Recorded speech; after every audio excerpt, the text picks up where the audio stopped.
HDFC mutual fund ने एक नया फंड लॉन्च किया है जिसका नाम है HDFC diversify equity all fund active fund of fund. इस फंड की शुरुआत हो रही है आज 10 सितंबर 2025 से और ख़त्म होगा ये फंड 24 सितंबर 2025 को।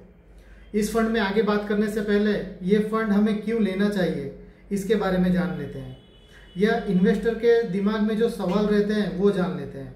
कई बार इन्वेस्टर को लगता है कि ये सही टाइम है हमें इन्वेस्टमेंट करने के लिए। उनके दिमाग में कई दुविधा चलती रहती है, वो सोचते रहते हैं कि सही टाइम कौन सा होता है हमें इन्वेस्टमेंट करने के लिए, क्या ये सही टाइम है इन्वेस्टमेंट करने के लिए, अगर ये सही टाइम भी है तो हमें कौन से सेक्टर में इन्वेस्टमेंट करना चाहिए, या हमें किस तरह के स्टाइल में इन्वेस्टमेंट करना चाहिए, मोमेंटम स्टाइल में इन्वेस्टमेंट करें, ग्रोथ स्टाइल में करें या फिर वैल्यू स्टाइल में करें। अगर स्टाइल की बात हो गई तो कौन से कैप में इन्वेस्टमेंट करना चाहिए, लार्ज कैप में, मिड कैप में, स्मॉल कैप में, क्या ये सही टाइम भी है इन्वेस्टमेंट का। ऐसा ना हो कि हम इन्वेस्टमेंट करें और मार्केट नीचे चला जाए, या हम लार्ज कैप में इन्वेस्टमेंट करें और स्मॉल कैप बढ़ जाए या मिड कैप बढ़ जाए। तो इन्वेस्टर के दिमाग में काफ़ी सवाल रहते हैं, या कई बार वो सोशल मीडिया पर सुन लेते हैं कि लार्ज कैप अभी सही है तो क्या लार्ज कैप में और रुकना चाहिए या लार्ज कैप में प्रॉफिट बुक कर लेना चाहिए।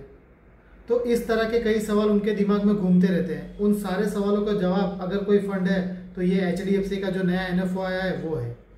इस फंड की खासियत ये है कि इस फंड के अंदर अगर आप इन्वेस्टमेंट करते हैं तो पहली बात तो ये स्टॉक नहीं लेते, ये सीधा म्यूचुअल फंड ही बाई करते हैं। जो फंड होते हैं वो, अगर फंड मैनेजर को लगता है कि आने वाले टाइम में लार्ज कैप चलेगा तो आपके पैसे को वो लार्ज कैप फंड में इन्वेस्ट करते हैं, और उनको लगता है आने वाले टाइम में अगर स्मॉल कैप या मिड कैप चलेगा तो वो आपके पैसे को स्मॉल कैप या मिड कैप फंड में इन्वेस्टमेंट करते हैं।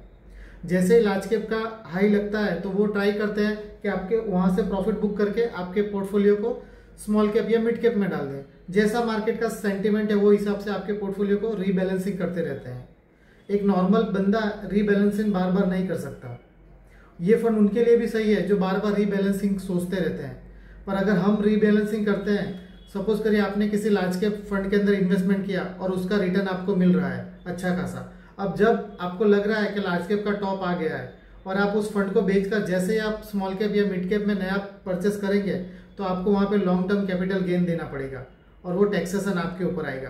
तो आप बहुत जल्दी या लेट आप बार बार स्विच नहीं कर सकते क्योंकि वहाँ पे आपको टैक्स देना रहता है।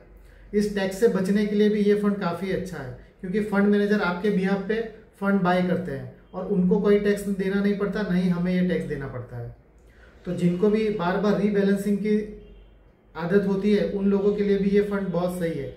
और ये फंड का ऑब्जेक्टिव अगर देखें तो ये लॉन्ग टर्म में कम वॉलेटिलिटी के साथ आपके पैसे को बढ़ाना है। तो हर तरह के इन्वेस्टर इस फंड के अंदर इन्वेस्ट कर सकते हैं। अब आ जाता है फंड के ऊपर कि फंड की बात करें तो स्कीम के टाइप ऑफ स्कीम की बात कर ले तो ये ओपन एंडेड स्कीम है। कभी भी आप इस फंड में पैसा डाल सकते हैं, कभी भी आप इस फंड से पैसा निकाल सकते हैं। इन्वेस्टमेंट ऑब्जेक्टिव की बात कर लेते हैं हम।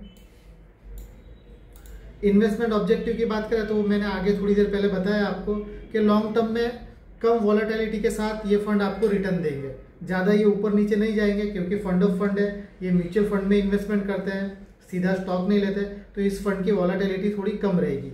बेंचमार्क की बात करते तो बेंचमार्क निफ्टी 500 बेंचमार्क को ये फंड रिप्रेजेंट करेगा, उसके साथ ही चलेगा। ये फंड मैनेजर की बात करते हैं तो मिस्टर श्रीनिवासन इस फंड को मैनेज कर रहे हैं जो कि काफ़ी अनुभवी फंड मैनेजर है HDFC फंड के अंदर। फंड प्लान की बात करें तो डायरेक्ट प्लान में आप जा सकते हैं, रेगुलर प्लान में जा सकते हैं। डायरेक्ट प्लान में भी 2 ऑप्शन मिलेंगे आपको, ग्रोथ और डिविडेंड का, और रेगुलर प्लान में भी आपको 2 ऑप्शन मिलेंगे, रेगुलर ग्रोथ और डिविडेंड का।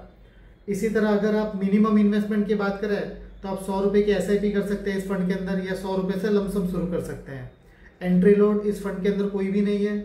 एग्जिट लोड की बात करें तो 1% का एग्जिट लोड है। अगर आप 1 साल से पहले बेचते हैं, 1 साल के बाद बेचते हैं तो इसके अंदर कोई भी एग्जिट लोड नहीं है। देखिए फंड नया है तो ये आने वाले टाइम में कैसा परफॉर्म करेगा हम इसके ऊपर नज़र बनाए रखेंगे। जैसे जैसे ये फंड परफॉर्म करेगा, ऊपर जाएगा या नीचे जाएगा, इसकी सारी अपडेट हम आपको देते रहेंगे। पर सीधा इन्वेस्टमेंट करने से पहले आप अपने फाइनेंशियल एडवाइजर की सलाह जरूर लें। अगर आप हमारे साथ जुड़ना चाहते हैं और हमारी एडवाइजरी के साथ इन्वेस्टमेंट करना चाहते हैं तो नीचे डिस्क्रिप्शन में लिंक होगा, आप वहाँ से जाके इन्वेस्टमेंट कर सकते हैं। आज के लिए इतना ही। Thank you.